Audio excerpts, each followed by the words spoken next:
Canon makes some cracking cameras, they honestly do, despite what I'm about to show you, but the Canon PowerShot V10 isn't one of them. It falls far below expectations, especially considering it's priced over $400 as a beginner's vlogging camera with subpar features. So if you had your heart set on picking up one of these, then hold on for now, because I've tested 3 other options against it that not only perform better, but also come in at a similar price point, if not lower, and I'm going to show you these 3 cameras in this video.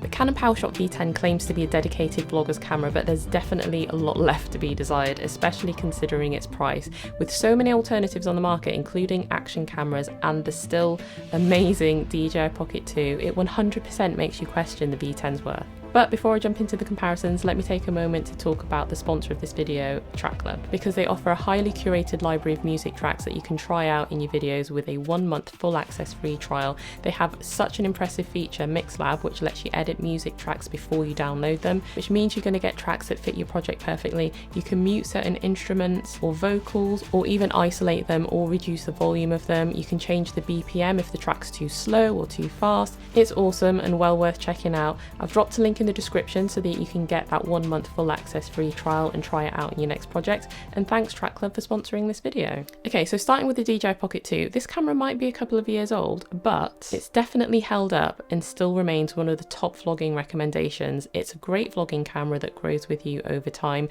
and the price of the creator combo is comparable to the Canon PowerShot V10. The Pocket 2 has a very small screen, and you'll definitely notice the limitations of that when you use it. It's fiddly. But while the PowerShot V10 does have a much larger screen, it becomes completely impractical when the windshields are on because they block your view, because the microphones are on the top of the camera. However, with both cameras, you can connect them to their respective phone apps, but the DJI Mimo app is a far better experience than the Canon Connect app. It takes ages to connect and you can't play back videos, only view your photos. At least I couldn't do this, it just wouldn't play back any videos. But with the DJI Mimo app, it's fast and responsive, and you can even use the AI editor or Lightcut to quickly edit a video together pretty effortlessly, which is great if you're a beginner.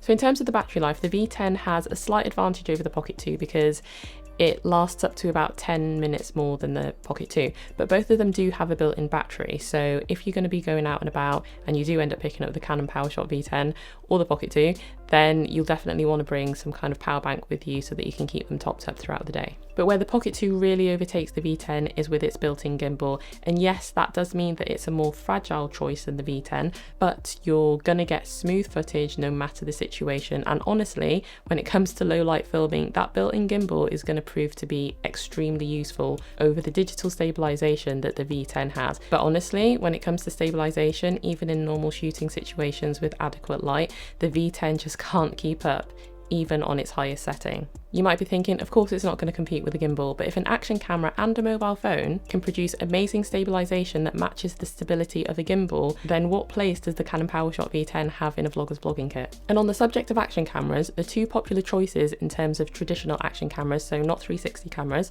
are the GoPro Hero 11 and the DJI Action 3. While the Hero 11 does have better image quality and dynamic range in my personal opinion, the Action 3 is incredibly user-friendly, well priced, and has massively improved the quality compared to its initial release, providing you get one without a focus issue, but the GoPro is also not without its flaws. A lot of people report having issues with overheating and constant freezing, but that's not my experience on a daily basis, and I use this in a lot of scenarios, the main ones being POV and vlogging. But it's still worth mentioning the issues that other people face as well. But both cameras come with really great features. They're both waterproof without the need for a case down to certain depths. The PowerShot V10 isn't weather sealed or dust proof, but to be fair, nor is the DJI Pocket 2. So if it rains or snows or you're on a beach, I won't take either of those cameras with me, and that's where the action cameras come in. You can also shoot in a flat colour profile on both action cameras. The Action 3 has D-Cine-like, as does the DJI Pocket 2, and the Hero 11 has flat, and this is something that you can't do with the PowerShot V10 because there's no log colour profile. You might be shouting at the screen, a beginner's not going to care, they just want to get up and running and get their footage out really quickly. But they may get to a point where they want to dabble and experiment with colour grading, and they won't have that option with the V10.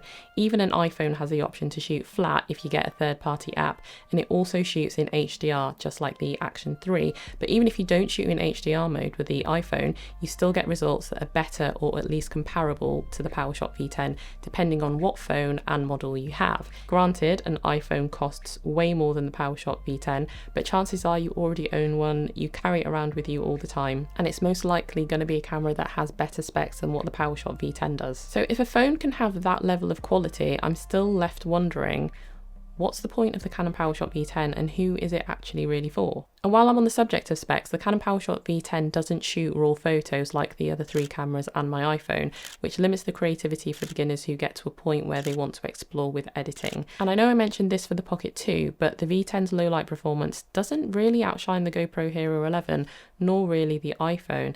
And it's not really that much better than the Action 3. And the two action cameras also have higher specs than the V10, including a level of stabilisation that the Canon PowerShot simply can't compete with, even in its enhanced stabilisation mode. Likewise with the iPhone 14 Pro Max, it just does so much better. The PowerShot V10 only shoots up to 4K 30 and 1080 60.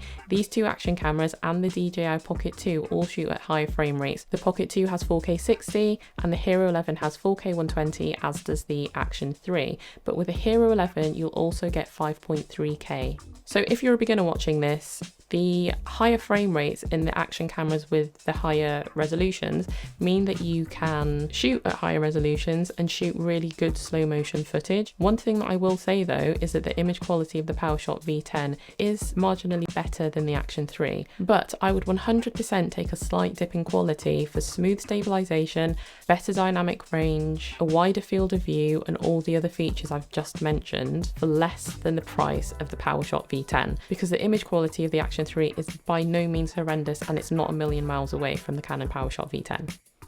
When it comes to shooting vertically, which is a big requirement for a lot of people these days, that's where the DJI Pocket 2 falls down a bit. It's a little bit awkward, but it is doable, whereas with the PowerShot V10 you can just hold it sideways really easily. And then the Action 3 has a quick swap case that allows you to go from filming horizontally to vertically in seconds, but by far the best option is a feature that the Hero 11 has. You can film in an aspect ratio of 8:7, super high quality footage, which then allows you to crop to the resolution that you want in post without sacrificing anything in the frame, which is just so handy and such a time saver because you don't have to film everything twice. Okay, so last point before I start to wrap everything up, I feel like this has been really long already and there's still so much that I could talk about, but I do have full reviews for each of the cameras that I've mentioned, so it's well worth checking those out. But when you think of vlogging, you typically think of people going out and about, talking to a camera, or at least that's the image that I get in my head. But there's also another type of vlog where you're indoors making your videos in a more controlled environment, not really moving, the camera's down on a tripod or on a table or something. So naturally, I tested the PowerShot V10 in that scenario as well. And the footage doesn't look awful, it's actually decent, far more so than the action cameras. I just definitely wouldn't use these action cameras indoors.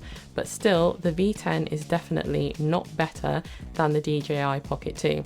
The DJI Pocket 2 is just on a level of its own, no question. So I guess what I'm getting at is that the Canon PowerShot V10 is most definitely incorrectly priced for what it offers. If the price point wasn't so high, it'd be more forgivable and it could actually be considered as a genuine entry-level option. However, being in the same price range as the cameras I mentioned earlier and even costing more than the DJI Action 3, it simply doesn't provide the same value. Furthermore, if you already have a smartphone with a capable camera, it begs the question of whether you really need to spend money on a new camera in the first place if you don't really want to spend the cash, but you're conflicted and think that you should. So honestly, I just say stick with your phone, and if you truly want a dedicated separate camera that's going to give you the best value for your money, DJI Pocket 2, GoPro Hero 11, DJI Osmo Action 3 would be my top recommendations within a very reasonable price point for all that they offer.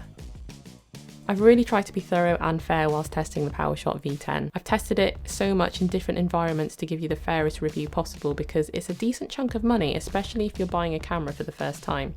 But I hope you found this video useful. Thanks for watching. Don't forget to check out Track Club's 1 month full access free trial because it's an awesome tool and there's loads of great music on there.